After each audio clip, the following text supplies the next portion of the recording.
In terms of military weapons coming from the U.S. corporation, this is a very interesting article here. Hyperfast missile to hit anywhere on planet Earth in an hour. We can thank Barack Obama and his handlers for this one.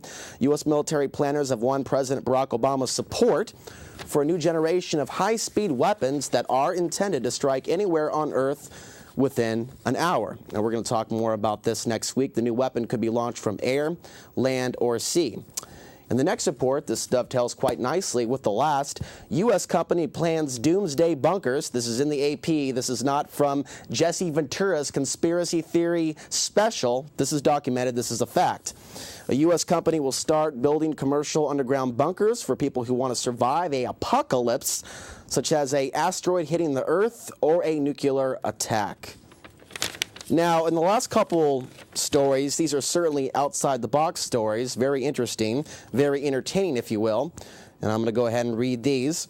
Forget Viagra. Scientists develop what women really want, a spray to make their men cuddle more.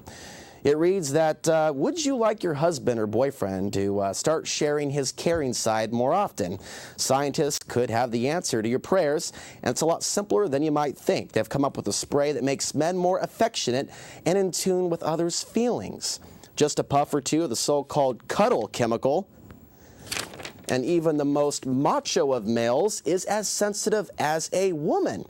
The spray is based on oxytocin, not Oxycontin, but oxytocin, I believe that's how it's pronounced, a hormone naturally made in the body and involved in sex, sexual attraction, trust, and confidence. It actually reminds me of this 2007 report. Air Force considers gay love bomb against enemies. They developed this back in the 90s. The Air Force on Tuesday confirmed a report that in 1994, a military researcher requested $7.5 million to develop a non-lethal love bomb that would chemically alter the state of mind of enemy troops and make them want to have sex with each other rather than fight. Kind of reminds me of the song, Drop the Bomb on Me, Baby. But in the other reports, wrapping this up briefly, Vatican tied Mount Graham Observatory launches Lucifer telescope. New instrument for the world's largest optical telescope, the Large Binocular Telescope on Mount Graham, allows astronomers to observe the faintest and most distant objects in the universe. In another interesting story that comes from India, the headline reads, Indian military analyzes holy man who drinks no water and consumes no food. So apparently they're doing this study on this man in India who allegedly hasn't eaten for about 7 years, and they're doing different tests and studies on him to see how he developed this particular unique ability. In the last headline, before we get to the next video, ghost sightings highest in 25 years. Don't ask me why. Don't ask me how. It's in the news. Spooky sightings of ghouls, ghosts, and evil spirits are higher than they have been in the past 25 years. According to a new report in the UK, encounters with devils, demons, and evil spirits are as widespread today as they were in medieval times. The research was led by the UK's leading authority on the unexplained, who studied various archives and websites as well as his own reports to identify all sightings and recordings of supernatural beings with satanic qualities. Now, before we get to our guest, Mark, we're going to go ahead and show you this next clip. The other big development that took place this week was a bomb scare, a bomb square in Times Square in New York City, where my mom lives, in fact. And what we're seeing here is this ramp up of the fear-mongering that Al-Qaeda is going to hit us soon. It's not a matter of if, but when. This is being done to terrify you. So now they've developed this link, they've created this link, really, I believe, between Pakistan insurgents and the United States, saying a Al-Qaeda operative came into the United States, tried to set something up, try to light something that would cause some sort of an explosion, but for some reason he wasn't successful at it. But the CIA and the FBI and Homeland Security, they were able to move into action and save us from the evil terrorists. So they're going to use this to continue their surveillance on the American people, i.e. patriots, that the government's saying is working with Al-Qaeda, is potentially violent, potentially extreme in some form. And so you're going to see more of this propaganda getting ramped up in the future as more and more people have revolution on their minds. And so with that, we're going to go ahead and play this Fox News clip. Bill, it's track number 4. This is from Fox News. Would it really be from anywhere else? And with that, we'll be back with Marc Delphine. Out of Pakistan now reached the heart of New York City. Reports that the Times Square terror suspect allegedly trained with that terror group and may have met with top Taliban leaders while he was in Pakistan. If true, some say it shows the Taliban is no longer just focusing attacks overseas in places like Afghanistan, but might be opening a brand new offensive here on American soil. Stuart Verdery is my guest now. Stuart, good morning. He's the former Assistant Secretary of the Department of Homeland Security. Wow. Do we have a new threat in the war on terror?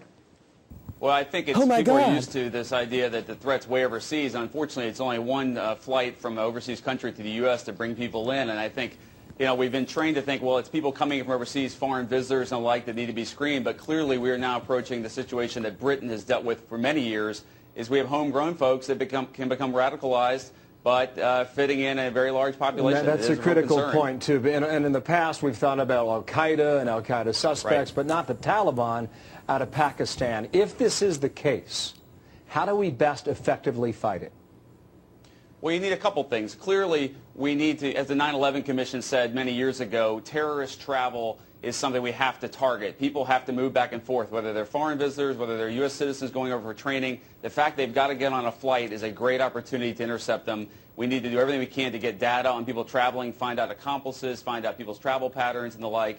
At the same time, as we saw after the Times Square incident, there's nothing beats great police work, and they obviously did a good job after the incident to pick this guy up. And from your prior report, it sounds like there was a little bit of bumbling involved, but great work up in New York. Thankfully so. Great work up in New York. Thank God we have a surveillance society. Thank God we have a police state. Thank God we know where people are at all times. Thank God we're tracking their cell phones. Thank God we have body scanners being installed across the country. Thank God for Big Brother to keep us safe from Al-Qaeda. Thank you, Jesus. Can we afford not to believe him? All right, we're back. Now, we're going to go ahead and switch gears here. Next week, I'm going to get more in depth into some of these stories. A lot more I have to say, but I also enjoy having guests on and giving them basically a soapbox to pretty much explain to people what they're about.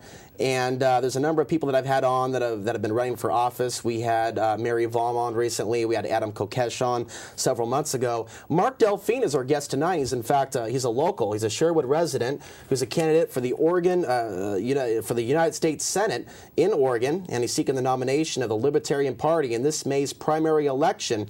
And he is seeking to unseat Democratic incumbent Ron Wyden.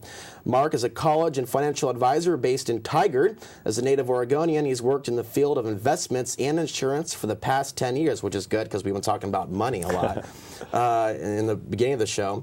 And he opened up his own firm, Futures College and Financial Planning, in 2007. Marc, thanks for coming on. Thank you, Alex. So, Marc, tell us a little bit more about yourself and your attempt to do something right in the state of Oregon. Well, I'm a native Oregonian, which is kind of revolutionary in political world anymore these days, and I spend most of my time here. I'm a small business owner. I haven't been serving in federal government or any capacity of that nature. I just am a concerned citizen. I actually ran the Tea Party this year, which a lot of people look at it and say, wow, this gay guy who's running a Tea Party, how does that, work out? But the idea really is that the message of the campaign is to bring communities together. We're being divided and conquered, and as you've shown so eloquently here, we've done everything we can to separate ourselves and to kind of put each other into a box so that you're labeled this, I'm labeled that, so that we're supposed to hate each other somehow. Right. And then you see these big fat cats at the top kind of running around and basically doing whatever it is that they want to do because of the idea that none of us really even know each other's name anymore. Exactly. So the message of the campaign is really to bring communities together. There's a focus on, of course, more federal politics. I mean, running for a federal office, obviously, you look more at the nation and international relations. But, the essential part of the campaign really is just that. We really need to get ourselves back on track and making sure that, we're not being blindsided by some ulterior